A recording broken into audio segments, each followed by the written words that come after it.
Extraordinary business. Declarations of interest. No. Confirmation of the minutes. Any alterations to those? If not, would someone like to move, please? Councillor Gilkinson, Councillor Cameron. All those in favour, please say aye. Carried. Thank you. Okay, I'm just going to hand straight over to, once again, our three wise men at the top table, and they will take us through the agenda. So thank you, gentlemen. Welcome. Special thank you yesterday, Andy and Hernando, for showing us round again. It's always an informative bus trip. So yeah, no, thank you. Thank you, Mr. Chair. Thank you, councillors. Yes, jumping directly in item number 5, water operations. As you can see, we had a really, really good month. So no incidents, nothing out of the extraordinary. So it was going really, really well over the last 4 weeks. Then item number 6, projects. So we have listed here all of the projects who have just been finalized in regard of upgrades to our water treatment plant. They are physically all constructed and they are all working. We have only some outstanding items in regards of providing practical completion to the contractor, which is mainly around operational manuals, alarm setting points, electrical details, as-builds around that. But we are working through that, so we have them 90% in-house at the moment. So at the time of the report writing, we were a little bit further behind.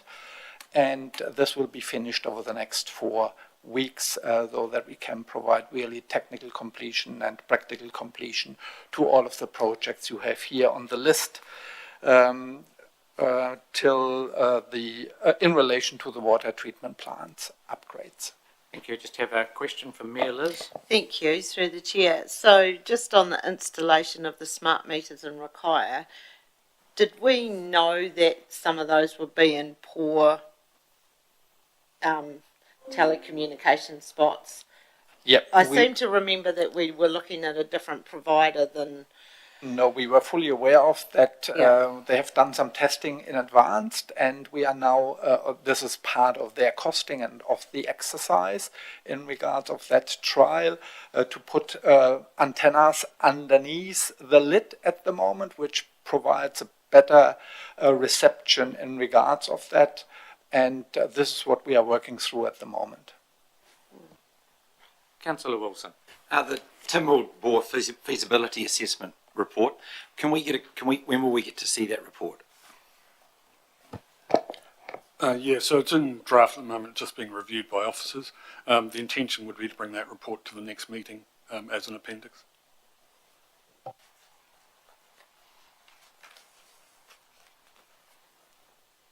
Councillor Everest. Just jumping back to the UV upgrades, and you've said you're now 90-odd% up to speed. Why did we have those problems to start with? Do you know? Do the contractor not capable of achieving the end result?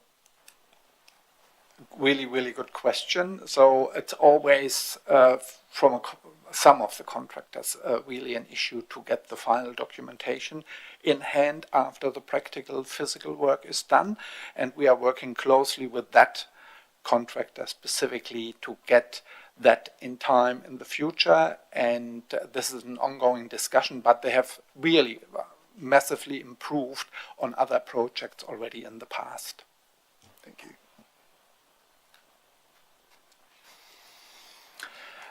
Coming to the wastewater projects, they are well underway and nearly finished, so we will finish all of the projects by the end of this financial year. Again, some practical completion components outstanding here in regards of the Rakaia wastewater treatment plant control panel, in regards of the S-builds, but this was just commissioned a week and a half ago, though that's well in the timeline. We are expecting these documentation coming in. In regard of the wastewater pipeline renewals here out in Tynwald, based on the experience we had in the past and the problems in regards of tin vault, in regards of inflow and infiltration out there. We looked as well from our wastewater strategy and from a modeling perspective in what needs to be done further. And you see here at the comment, based on the modeling we have seen, we need to upsize a pipe, and we will extend as well the initial intent up to Archibald Street, and then as well to the end of Catherine Street out into the Beddock, which will give us further resilience in the network and provide a better service for the future. So that will overcome some of those issues we've had with the backing up and those sorts Yes, of things. correct. Thank Yeah. you.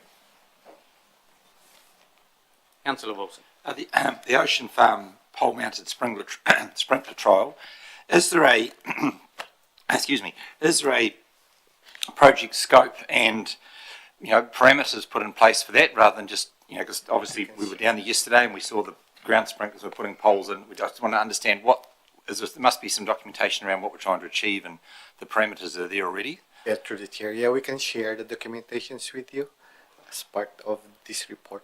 Probably we can provide it this afternoon. Councillor Everest. Sorry, just the new boy, but the fecal source tracking, which has been completed. Yep. What was that about, please? Yeah, so during a tour yesterday, I talked about the quality effluent going through the wetland. The issue, the primary, our understanding is that deterioration in quality through the wetland is actually being caused by wildlife, birds and what have you. So the fecal source tracking really was just an exercise in confirming where that contamination was coming from, sort of the origin. And that's confirmed that it is avian, which is supporting our view that it's birds that are causing the issue, not necessarily the quality of discharge. So the fecal aging is related to E. coli exclusively, is it? Yeah, that's correct. Thank you. And this was mainly required because the sampling point for us is at behind the wetlands in regards of E. coli, and we are in discussion with the regional council how can we mitigate that for the future. In regards of stormwater, we have no current project live out there. We had employed a stormwater specialist at the beginning of December, and he's working through the program as we speak, and our first priorities will be definitely Chalmers F in conjunction with what's coming from the bridge in regards of stormwater treatment before it ends up in the Hakatera River. Thank you. Councillor Cameron. I had a question on the wastewater. Yeah. Sorry, I just don't think you saw my light. If it's birds that are causing the contamination, other than putting, noisy guns out there or whatever, how do you mitigate for that? Like, that seems outside our sort of control, if you like, as to... And what is the view on the authorities when it comes to having excess nitrogen or coli or pollutants in the water if they're not come from our wastewater, but they've come from avian sources? Yeah, so the issue is that we have a discharge consent and we have we're being assessed on the quality of that discharge. What we're saying in mitigation is that currently that quality is compromised by the bird life in the wetland. And that's part of it was certainly a work front in the strategy is to determine whether or not the wetland is actually adding any value. And if we can provide the same benefit of a wetland but through some other means, then that might be what the mitigation looks like. And I have one comment. I mean, wetlands are held up as what we need to do or what people should do to improve the quality of our water and provide habitat for bird life and things. Perhaps that whole conversation needs revisiting then in the scope of this. Yeah, there's certainly there's a few things that are at play with our consent that may be relevant. We've got quite a strict limit on E. coli. It's quite a high quality bar that we're trying to meet, and there is a view by some experts that we should be seeking a change to our resource consent conditions to lift that limit, because it's potentially not appropriate for land disposal. Maybe in addition to what Andy just mentioned, but the wetlands are not only there to provide a treatment in regards of E. coli, they are doing further treatment in regards of phosphorus and nitrate level as well. Yeah. So it's not just that one focus, which is part of our resource consent conditions. So it's the question how we manage that best to come into compliance. And that's a discussion we need to have with the regional council. Good point. Because I'm assuming that other authorities that use wetlands as a way to mitigate their, improve their water quality, they would have the same problems. I guess we're not alone in that. Would that be fair? Absolutely fair. I had my experience when I was at Western Bay with the Katikati plant. We had similar issues. We had put floating wetlands in, and with the bird life, they killed partially the plants as well, and we got then as well into facial tracking because similar problems what we see here at the moment. Yes. Mayor Liz. Thank you. Stormwater, so we've got our new staff member, stormwater person. Are they mainly concentrating on the CBD stormwater areas, or do they go out into the rural? What's the kind of... It's a whole part. They are providing a service as well to the roading team at the moment in regard to flood issues, and specifically we are out next week at Mount Somers from a stormwater perspective. So I had a really good discussion with Aberdeen in regards of that and how can we improve the situation out there based on the Becker report. But he's looking really district-wide. Okay, thank you then. Councillor Gilkison. Just on the wastewater, just around the pipeline renewals. So the additional work, that just over 600,000, was that budgeted as a contingency? Like you kind of knew that was coming? No, we weren't aware that it's coming, but we were lucky in regard of the tendering process that our budget is still big enough to cover for that additional cost. So we are not going over budget. Okay, good. Councillor Everest. Sorry to hark on, but I just, my question still relates to the Ocean Farm. I guess my question is, would we be compliant for all other factors excluding E. coli? No, because we are, at the moment, the issue is really the irrigation and the calculation the regional council is using to calculate our 305 kilograms of nitrogen per hectare per year.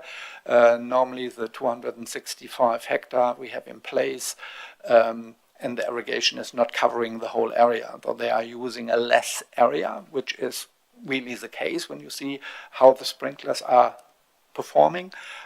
Based on that, we are not non-complying. Yeah, thank you for that. I should have been clearer. In terms of the wetland performance, if we excluded the E. coli, how do we sit? It's a really good question. Because it's all about nitrogen loading. I don't know how good the wetlands performs in that regards at the moment. So in additional polishing what's coming out from Wilkins Road going through the wetlands, that needs to be looked at. So are we only non-compliant from the wetlands for E. coli? The only other aspect that, benefit the wetland provides is it provides quite a bit of storage capacity. So if the wetland is flow limited, it can mean that we tip or spill earlier than we should be. So that's another compliance matter, and that's the thrust of some of those top channel improvements I mentioned yesterday on tour. Yeah, I'm sorry, I do want to bore in on this. If it's only the E. coli that we are not compliant on, surely that would trigger a review of our consent. If it's avian only, would it not mean that we should actually be looking at our consent conditions and be specific about avian E. coli as opposed to human E. coli? Yeah, so the strategy is also looking at that whole consenting framework and where we can get the best bang for buck. There was not a lot of benefit in rushing ahead and doing a consent renewal at this point, because it tends to be you open the opportunity for looking at everything. So we're looking to see what the strategy comes out with look at what the end goal is, and then we can wrap the consenting around that future state. May I ask two more? Would it not necessarily trigger a consent review totally, but actually an interpretation of the consent? It could be triggered based on what we are getting back out of our wastewater strategy and the impact on the whole site in regards of flow we are expecting over the next 15 to 20 years and the investment we need to do to come into compliance, though that will be part of or is part of that exercise in regards of the wastewater strategy, which will be available sometime in July this year. So how is the E. coli attenuated? It's not attenuated, it's going through a treatment process. Andy, Yes. Sorry. It's not strictly attenuated, it's just the level of E. coli in our waste at any given point. Is it not, though, when the E. coli is sprayed onto the pasture that the ultraviolet light will kill it? We have no UV system out there. You mean from a sun perspective? That's a question. I can't answer that at the moment.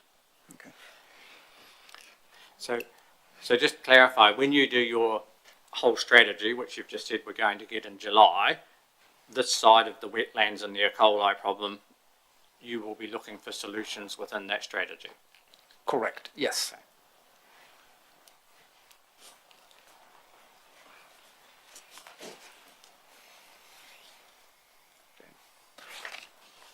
You go. So drinking water compliance, we were hoping to provide a formal update on the last year's report, but that wasn't available.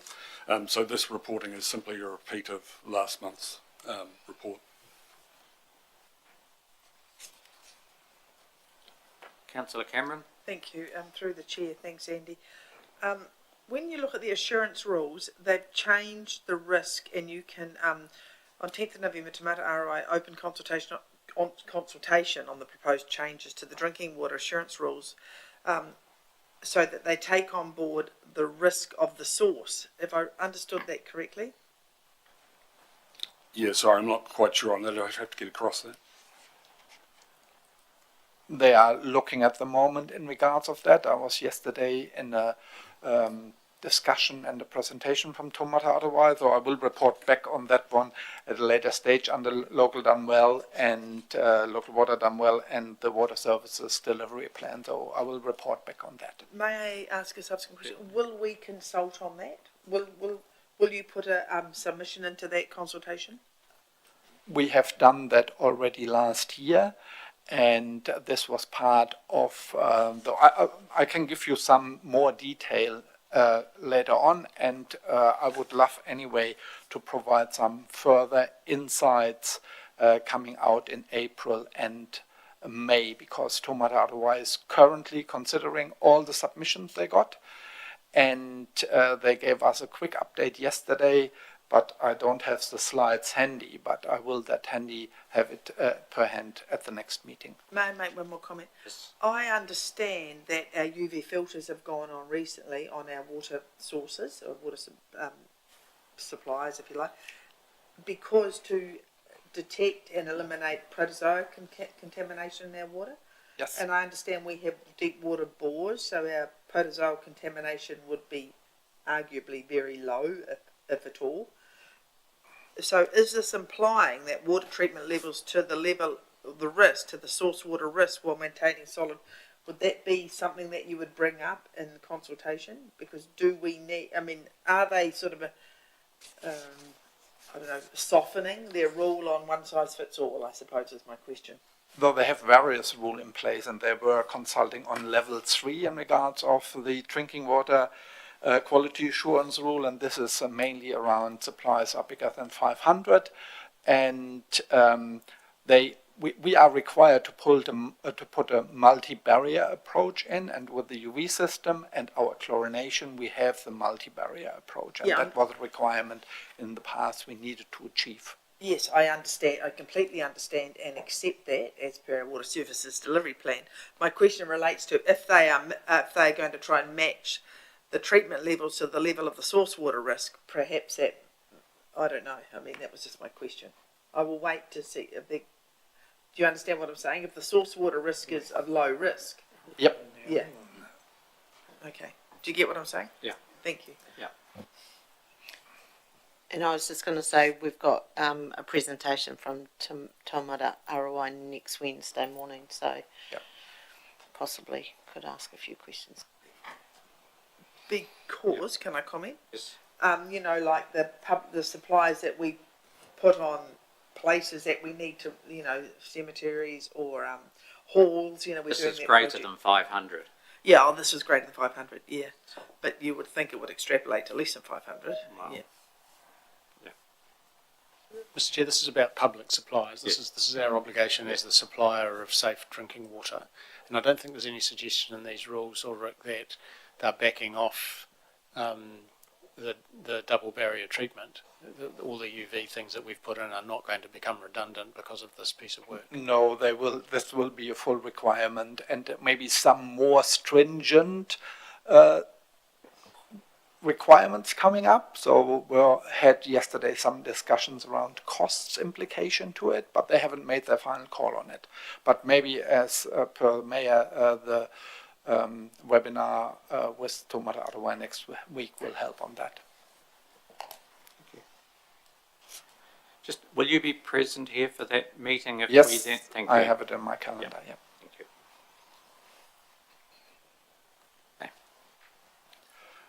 So just an update of the RMA consents compliance. So one of the existing non-compliances, we've had a new CMR come through, Compliance Monitoring Report from Environment Canterbury, and that has been downgraded to non-compliant action required. And I think that's just recognising the fact that we're managing some of that work through the action plan that we've agreed with ECAN. We have got a new non-compliant action required in the form of the work on Wheatstone Drain.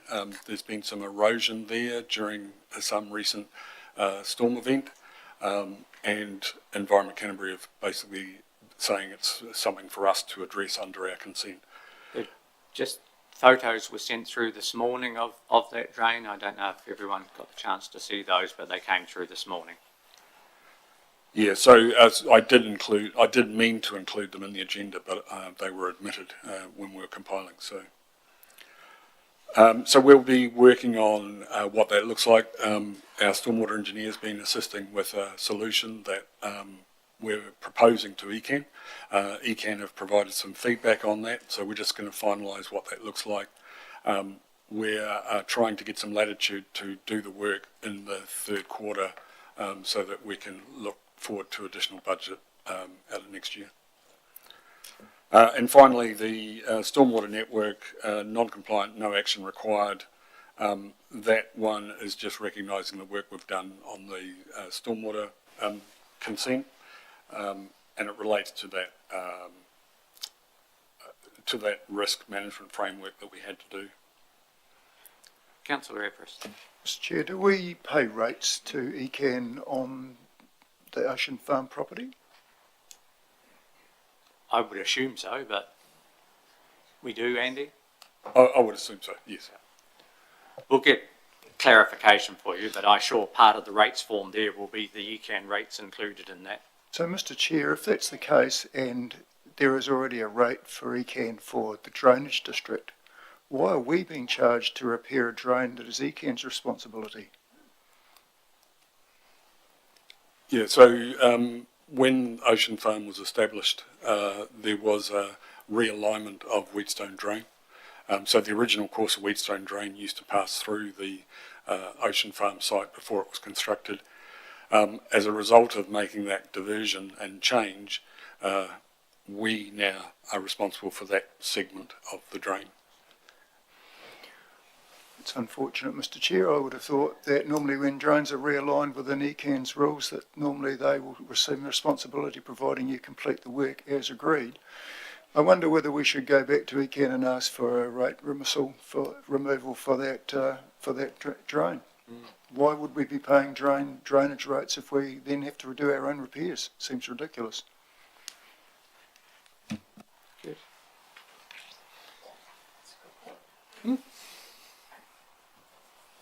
I think that's a very good point. I acknowledge the councillor's good point. We, Can we progress that? I don't imagine the drainage rate is to pay for that section of Wheatstone Drain, so I imagine the answer will be we're still obliged to pay the drainage rate for the balance of the ECAN drainage network. Our specific responsibility is for this section of the Wheatstone Drain because of the installation of the Ocean Farm service. So I can't imagine for one moment that we will be able to avoid those rates.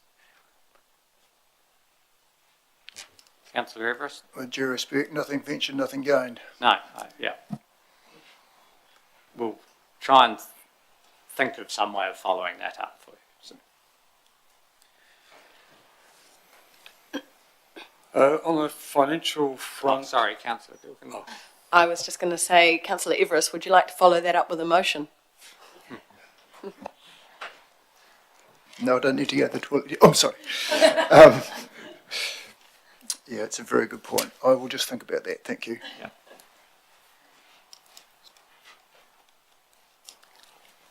so just quickly, I'm happy to answer any questions on the financials. I've put reasonable comments in there. I'm just mindful that the age of this report now will be somewhat past, so may be of limited value. You'll be getting a variance report again shortly, I would imagine. Councillor Wilson? With respect to the Montalto water supply, we're looking at upgrading that to be compliant for the household supplies. How will that change the mix of stock water and urban supply, the relationship between the two? Because obviously one is charged under district water umbrella and the other is charged under a different mechanism through stock water. So will that be reviewed once we do that, or how will that pan out? Because at the moment it's just one charge, isn't it, per farm, and or per property, and it all gets put into the pie. My recollection was Montalto pays it pays a fixed charge plus a variable based on land area, I think. Yeah, but that's a water rate. There's no stock water rating in that. It's considered to be a drinking water supply. So if it's a drinking water supply, wouldn't they just pay a straight drinking water fee like every other supplier in the district? Well, that will be a conversation for council to consider when they look at the revenue and funding for that scheme. Yeah, It's currently it's currently on its own. Yeah, it needs to be. It isn't sorted. currently part of the group. So No. Montalto has never paid the same as the other 10 suppliers because they haven't been taken into the group because of the special nature of the Montalto supply. And one of the matters for council to consider is the cost of making that service compliant. Is should that be borne by the people who are connected to that supply, or should it be absorbed into the group rate and essentially subsidised by other ratepayers as other supplies are treated? But at the moment, Montalto is not part of the group rate. Have they been consulted on that community?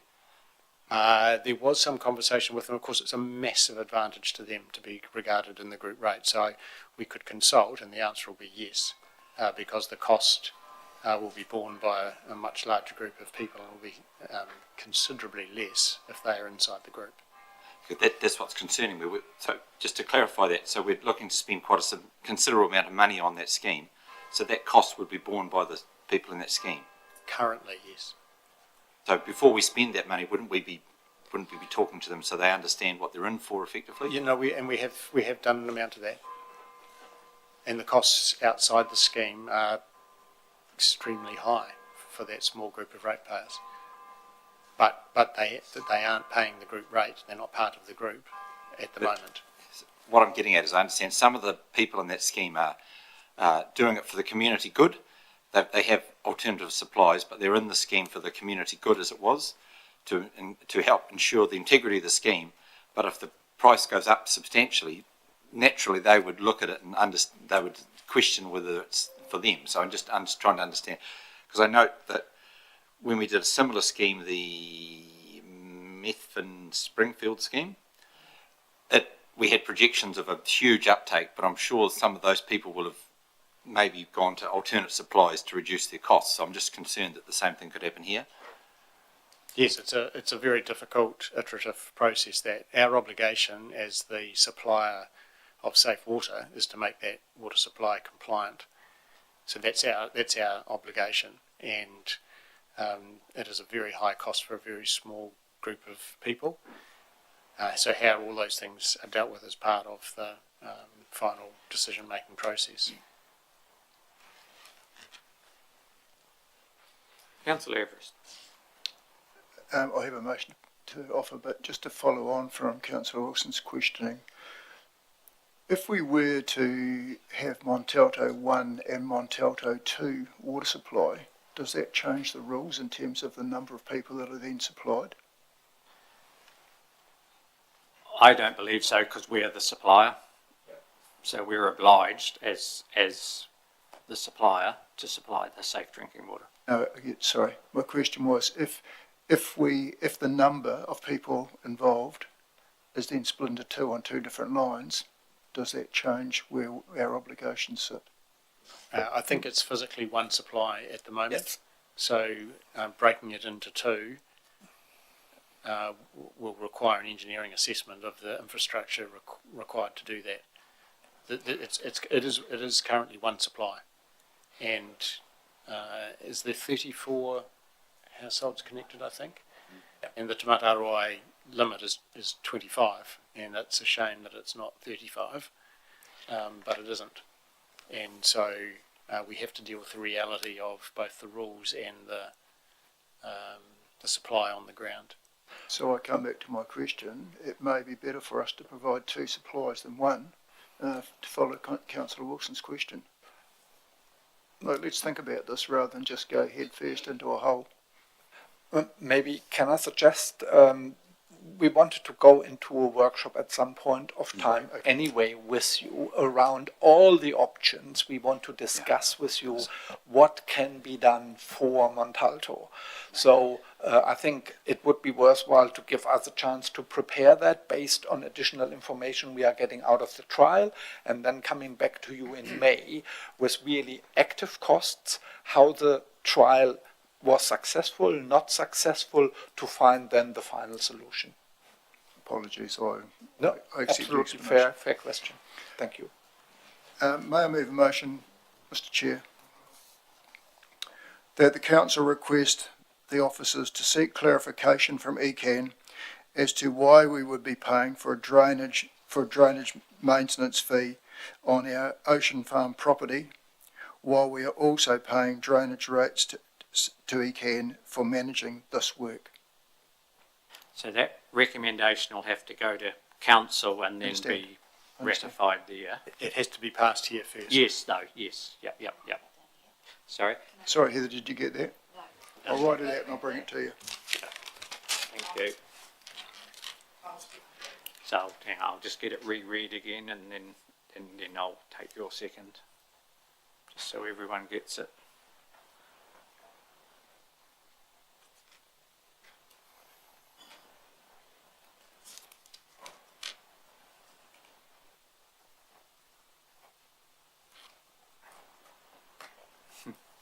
Sorry, Phil.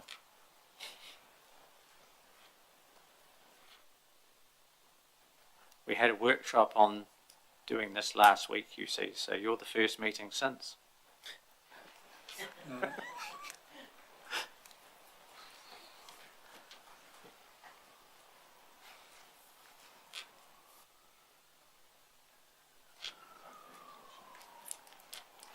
Just while you're writing, Phil, can you just reread that, and then I'll take a seconder and then we can start discussion and then...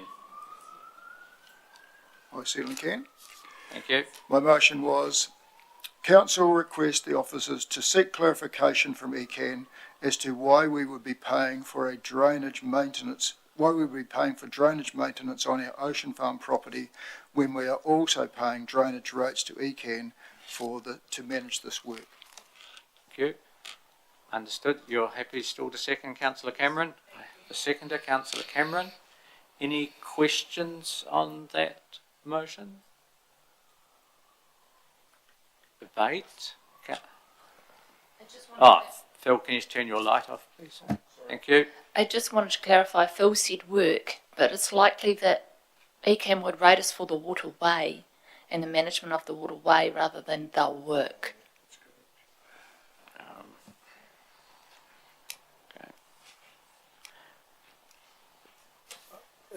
Chief Executive. My understanding is that we are maintaining a portion of one drain. I don't imagine that the drainage rate from ECAN is just for that.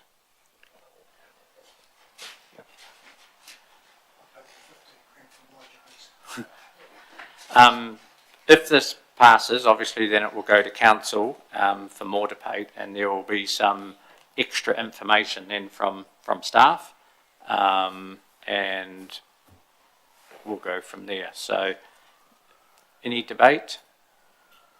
I'll put the motion. All those in favour? Okay, carried. Thank you. Something serious happening out there. Okay.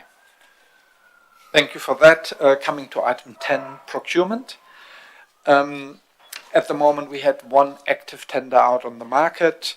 It's in regards of get a consultancy on board to provide the design for our drinking water renewals for financial year 26-27.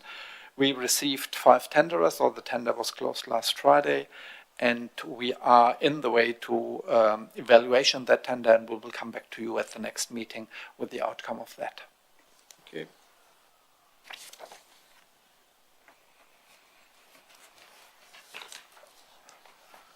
Water service delivery plans.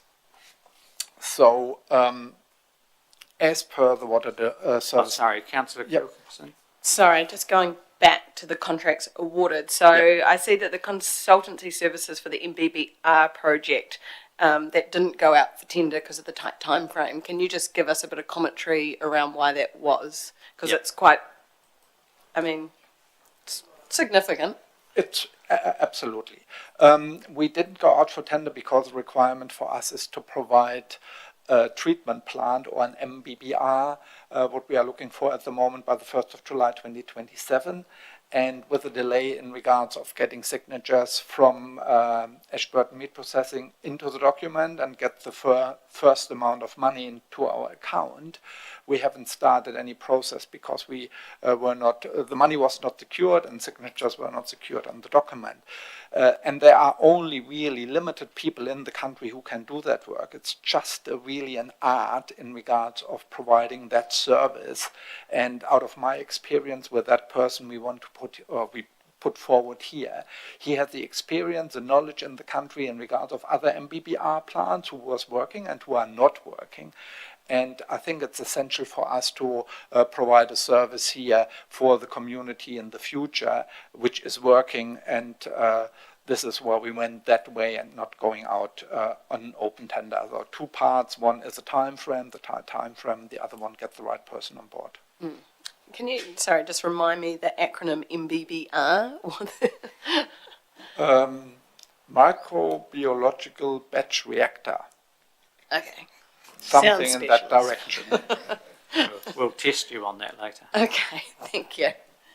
Councillor Cameron. Is that for the wastewater from the Alliance? That's correct. So It's that's specific. fully recouped, and we charge for that, don't we? We're going to. Correct. So we will see a higher nitrogen loading coming into the plant that needs to be treated, and they are providing then a financial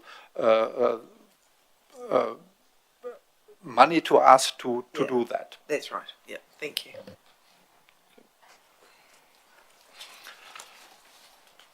Then the water service delivery plan implementation and a little bit more around local water done well.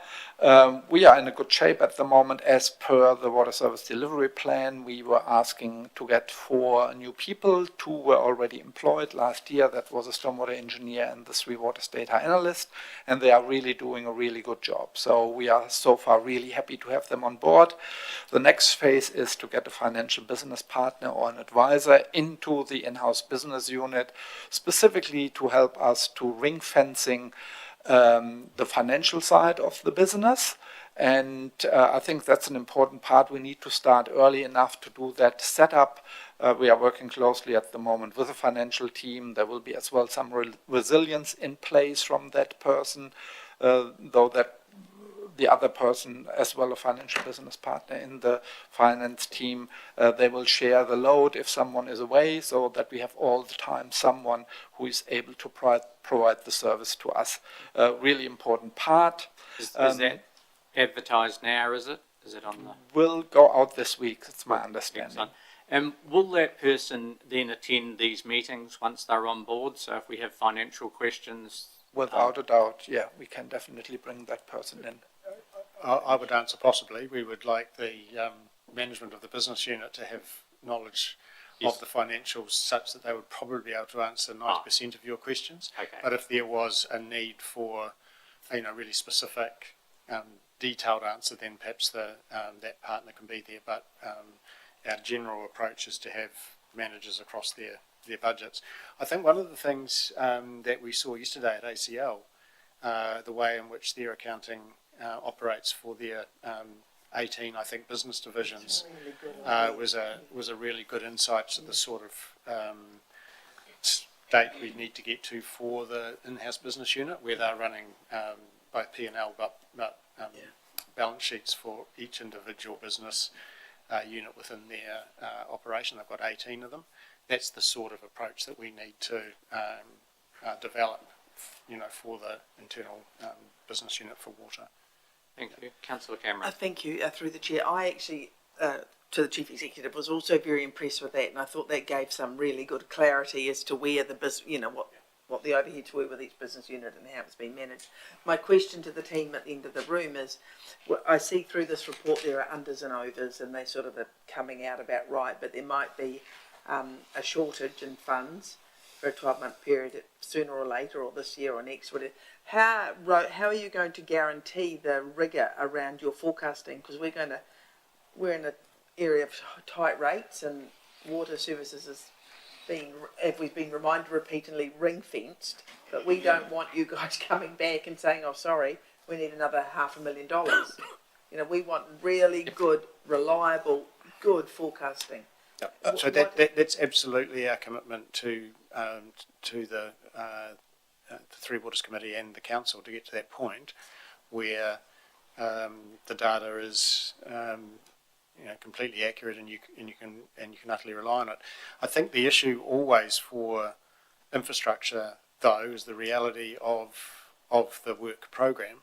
Remembering we tender work, and so the market will dictate the price rather than budgets and forecasting. And equally, emergency work needs to be done on critical infrastructure services that's not easily and always predictable to within a budget either. So there is a reality to budgets and forecasting with infrastructure that we need to continue to work with.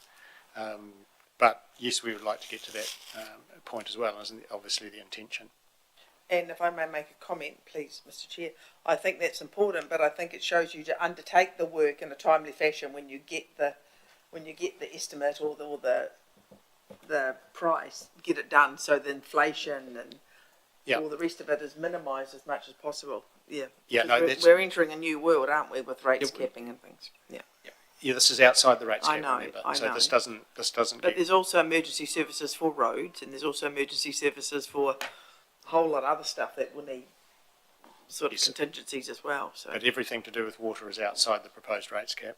I'm thinking more particularly not so much on having, because we've moved in the last 2 years to getting our work tendered, designed and tendered in very good time, and so the work isn't drifting because of to expose us to inflationary pressures. So that, I think, is solved. But there's a place not too far north from us whose wastewater treatment plant has completely failed, and they are left with clean-up costs and remedial works and all the rest of it. Now, no budget would have contemplated the failure of Moa Point, I imagine. And so there is just a reality to budgets and forecasting to do your very best, but it doesn't make it an ironclad guarantee of the cost of the service. Councillor Wilson. It's to do with the standalone business unit and the development of it. Our terms of reference, which I'm not a member of this committee, but I'll talk to the terms of reference. It says we're going to review them mid-year, and we've talked a lot about the operational working, and that's what that's your team there, talking about the financial and embedding that. But we're never talking about the governance. And I would have said the Wellington issue was a governance failure. It's not an operational failure, because they were obviously doing what they're told to do, but their governance didn't have enough oversight to, because that's the only shit always goes uphill as it was. So the governance is the ones who are at fault. They're not the operational. You can't blame the guy with the spanner. It's the governance that was at fault. And so I'm interested to understand how we're going to strengthen our governance of the standalone business unit, and what's the program for that going forward? If I can answer that briefly, Mr. Chairman, I don't know what was the fault of Moa Point, but everyone will have a view. But secondly, we did talk at the last committee meeting that we need to progress the work of the future governance of the internal business unit, and my recollection is that there was agreement, or you asked us to develop a skills matrix for the governance group to develop the sort of skills that we agree are needed, you agree, are needed for the governance of the business unit when it's fully operational. We've reached out to a number of other councils who have been doing some work, particularly those that are establishing CCOs, because they are moving into that space of establishing their governance boards and appointing directors and looking at the skill sets needed to have a flourishing CCO. So that's guiding some thinking as we get ready to come to you with the potential to think about the skills matrix that you think will be needed for the governors of the business unit. So yes, we're bringing that as the start for 10 discussion for your consideration at a Three Waters Committee meeting, hopefully not in the far distant future. So is the chair involved in that? Because normally a chair would be involved in that discussion. If in the commercial world, the chair would have a lot of input into the governance rather than the management having the governance. That's just what I'm interested to understand, how this committee would have input along the way as to where they see it going and what level of input they want. You absolutely will have input. We're just trying to get the conversation started via a framework that we agreed at the last meeting made sense. So that skills matrix will, when we develop it, will simply be a proposal for this committee to consider, and ultimately for council to edit, adopt, add to, delete. So these are decisions that, as you imply, fairly sit with the governors of the council to develop the needs as they assess them for the future board of the business unit. Councillor Everest. So sort of subsequent to that, I guess my question is, Morrison Lowe, did they help enlighten us in terms of what was happening elsewhere? There is at the moment on a monthly basis an hour webinar where we are talking to each other, but what Morrison Lowe has put together is open for everyone. Unfortunately, in the last meeting, it were mainly attended by CCOs, single CCOs, multiple CCOs. It was only Dunedin and Ashburton with an in-house business unit. I was yesterday coming out of a meeting in Wellington where we discussed options in regards of setting something similar up specifically for in-house business units. And I'm in contact at the moment with Whakatane. They have an in-house business unit with Waimakariri, with Dunedin. Next week I have a meeting with Christchurch City Council. So that group tries to find a way as well and get some further guidance in regards of the setup for an in-house business unit. Discussions with Taitu Ara were happening yesterday as well. So we will come back on that one, but there are discussions around that, yes. Right, we will await. Thank you. Do you, for the next meeting, just find out for us how many in-house business units there are going to be through the country? I think it's 22. 22? Okay. 22 or 23. Though, okay, so they're all going to be doing similar-ish things, right. So, yeah, okay. I think there's, through Mr. Chair, there's about 42 water service businesses as a result of Local Water Done Well. And about half of them are in-house business units, and then there are some single council CCOs and some joint council CCOs. Cool. Thank you.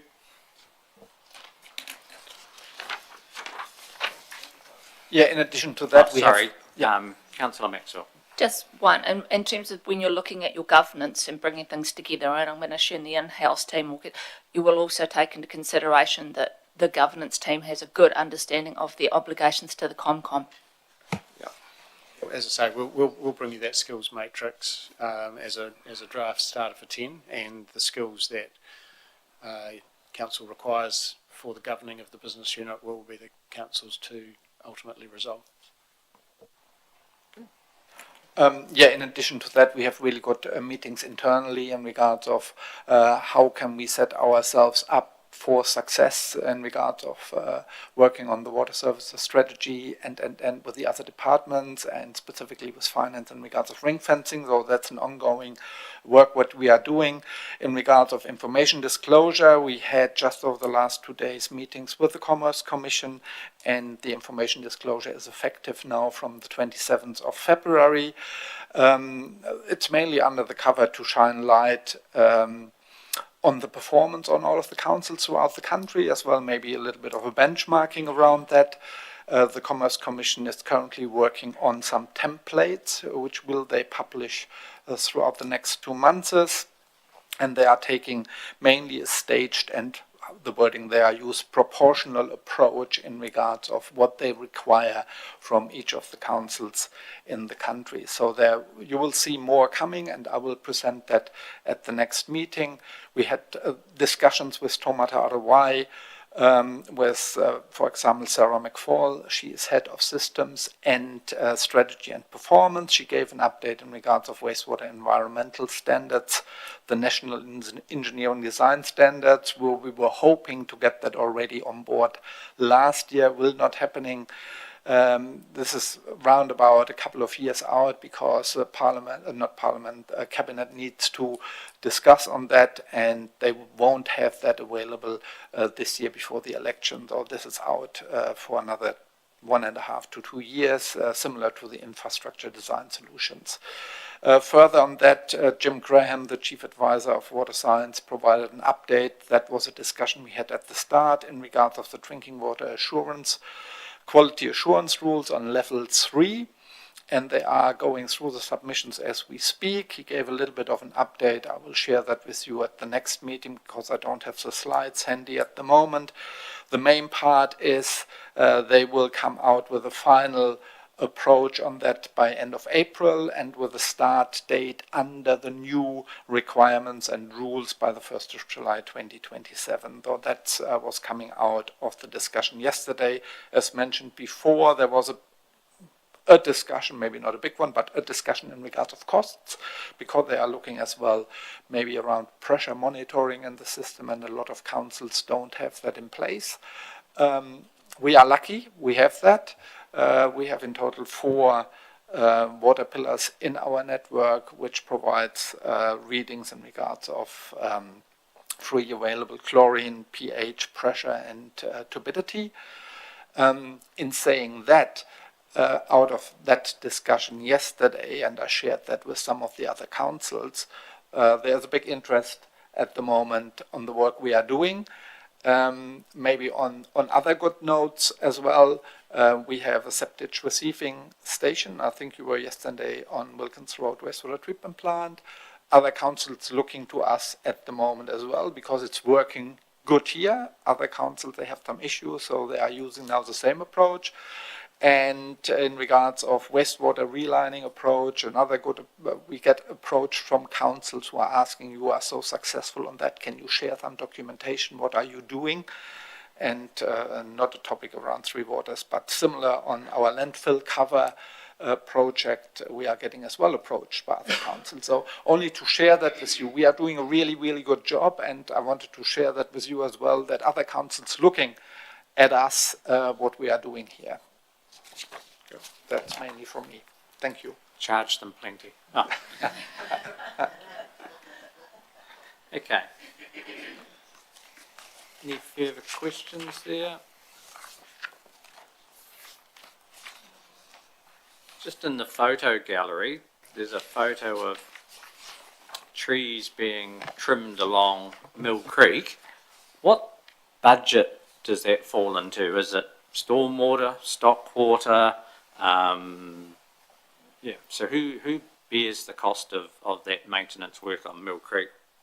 Yeah, the Mill Creek flood relief is funded by Ashburton Stormwater. Stormwater. Cool. Do any other questions? Councillor Hooper. Thanks, Mr. Chair. Just a general question. I had a business in the sort of Robinson Street area of the industrial estate. They've been instructed that they need a backflow preventer and they're high risk. They said that it's hand washing and making a cup of coffee. They use the water for. Do they, when you are they communicated with as to why they are high risk, and what is that sort of threshold? Just as a reminder, please. Through the chair, when every business are classified into high risk, low risk, or medium risk, and they have been given the information why they have been classified that way. If they have questions regarding the classification, they can just approach us, and then we can send Ian to go there and actually observe what's happening. And they might also have some devices inside their property that may trigger the reclassification of their business. Okay. Do you have a general classification you can tell us about now, that what makes them high risk, medium risk, and low risk? It's covered by the building code. Code G something, I don't have it, but it's in the building code. It's classified there what businesses are classified as high risk. We can share that with you. We can share that table with the councillors. Thanks. Just Appendix D, and thank you for that, which lists all that work that's coming up, and there's a big list there too, to be fair. But the second one, the new water main on the second bridge, 600,000. How far does that go? Because it can't be just the bit just on the bridge for that. So obviously there's more to it than that. Yeah, so the second bridge project, basically the bridge water main is the section from South Street across to Carter's Terrace. And then the water main that is part of the roading network beyond that is a subsequent project. It should be noted though, that's 600, that's only the first stage of that funding. And depending on the timing, we may have to bring forward the subsequent funding as well to be able to get it done in the same year. Yes, because it has to align with the timing. It has to align with the project, yeah.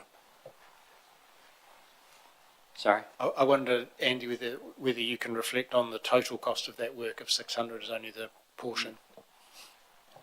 Yeah, so the second block of money is a similar number, like it's about 640,000. But we're mindful that there may be some cost savings in the project overall anyway, so hopefully that's a high budget. So the second part, that's from Carter's Terrace to Graham's Road, is it? Is that? Yeah, that's right. Yeah. Okay. Liz. Thank you. Just on the same table under wastewater, and you've got, so the Mackey Street, Barkers Road, Methven Chertsey Road areas, you've got the relining projects are subject to change within the overall 5-year contract program. Does that mean they may not occur in the annual plan next year? I put that comment in because we've noticed we've been able to do more for the same budget. So it was really just acknowledging that there could be some other sites added into the program. Yeah, thank you. And maybe in addition to Andy, we are doing as well for the CCTV inspection, though that could maybe as well change some of that as well. At the next meeting, you're bringing us the update of the Tynwald bore, and if as a council we chose to bring that forward and more into this work program, is there some repriority we could do? You know, just give some thought to that before the next meeting, probably once you've had, you know what's in the report at this stage. We don't, so yeah. Thank you. Councillor Todd. Thank you. Just a question for my information. In the minutes, item 3, page 4, item 3, it talks about the timber nitrates and talks about nitrate removal. I thought you couldn't remove nitrates from water. Is that incorrect? No, you can. We are as well in the discussion with one of the consultancies. They would provide us with a presentation. I can share that information then further with you as well. That hasn't been done yet, but we will have that for staff at the end of the month, and then we will see what does it really mean and where the costs are sitting. Any further questions? Anything further you'd like to add in the open part of the meeting? No? If not, would someone like to move, please, we go into committee? Councillor Cameron, Councillor Hooper, all those in favour, please say aye. Thank you. Now in committee.